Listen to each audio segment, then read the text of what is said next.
with me today Akshit Sangomla. He's a climate correspondent with Down to Earth India. Akshit, thank you so much for joining us on such short notice. Today, we are going to deep dive into the recent record breaking floods in Dubai that has completely paralyzed the city. Akshit, my first question to you would be what really happened in Dubai and why did Dubai flood? And while before you answer that, can you also tell us a little bit about the scale of this extreme weather event? I think scale people would have already seen from the videos that have been shared on Twitter, on X, basically. And most of the freeways and the airport got completely flooded. Dubai specifically got around 127 of rainfall in a day. And that is basically 1.5 years worth of rainfall that fell in a single day.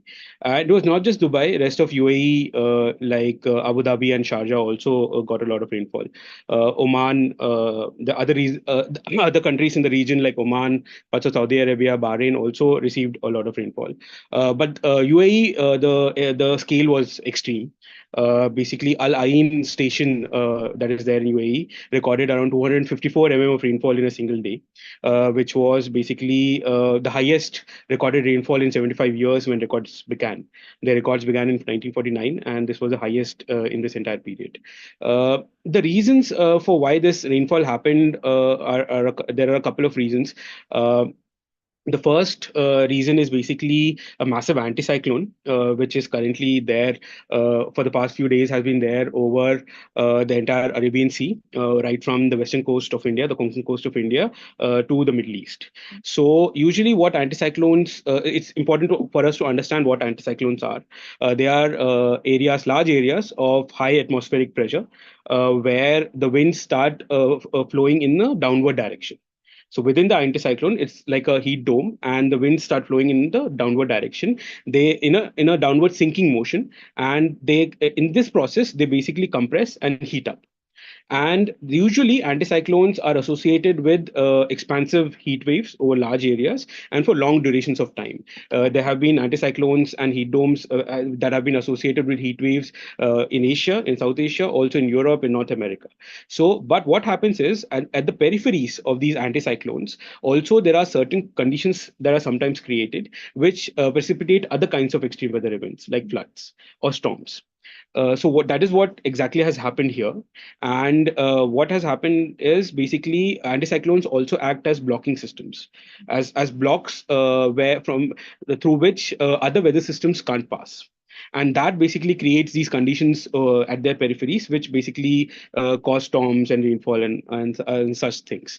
So what has happened this time is a western disturbance, which usually travels from the Mediterranean region over Iran, then Afghanistan and Pakistan, and reaches India and causes most of our winter rainfall and spring rainfall, which is currently happening as well. One of these western disturbances basically got diverted, and due to the blocking of this anticyclone, and caused the rainfall that has happened in the Middle East. So so basically, that is one of the reasons why the rainfall has happened. There are other reasons as well. There were also a lot of dust that was there in the region, over the region, and dust can act basically as a natural cloud seeder. So basically, what happens is water droplets, water vapor gets accumulated around these dust particles, and those dust particles then these accumulated water droplets they become larger and they form clouds, and that is how rain bearing clouds usually form. So because dust also acts as natural cloud seeders, the intensity of the clouds, or the what can we say, the scale of the clouds was much larger, and the rain that it bared, the rain that the clouds bared was also higher. There are also certain media outlets which have come out and said, or some people that have come out and said, that artificial cloud seeding, which UAE has been doing for more than a decade now, also could be a reason for this intensity of rainfall.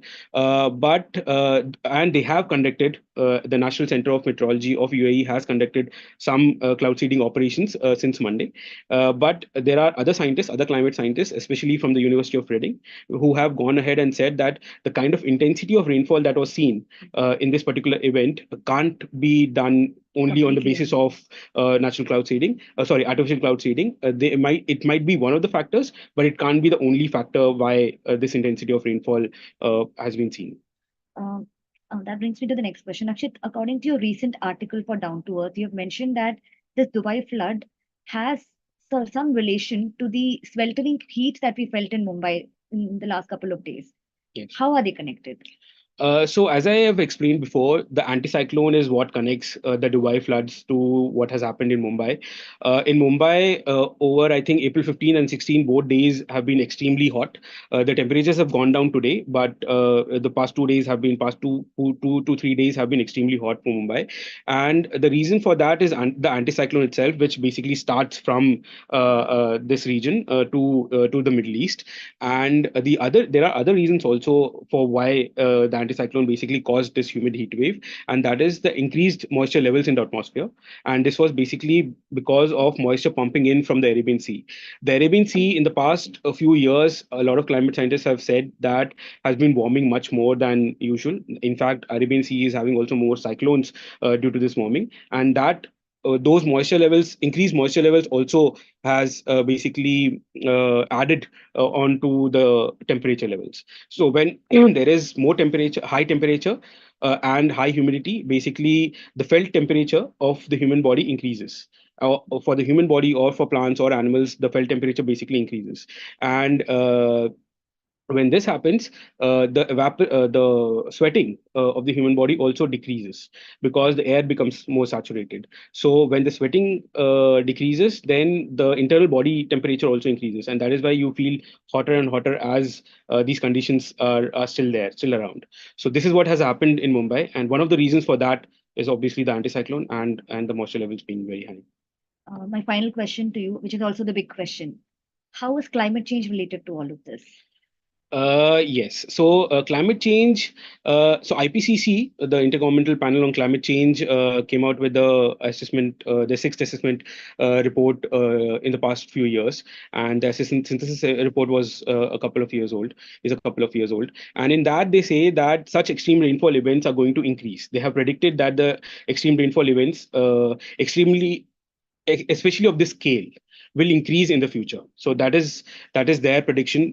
They have accumulated and assessed data and studies from the past few years, and they have said that. But and the one of the major reasons, one of the fundamental reasons for this is the increased moisture levels in the atmosphere due to warming, because global warming, like every 1 degree Celsius of warming increases moisture levels in the atmosphere by 7%. So now we are at 1.1 degree Celsius. We are 1.1 degree Celsius warmer than the pre-industrial levels. So 7% already has increased. So that is what is causing these extreme rainfall events, extreme weather events to increase. One reason is that. The other reason is also the frequency of these anticyclones, or these heat domes or these blocking patterns. This has also kind of increased.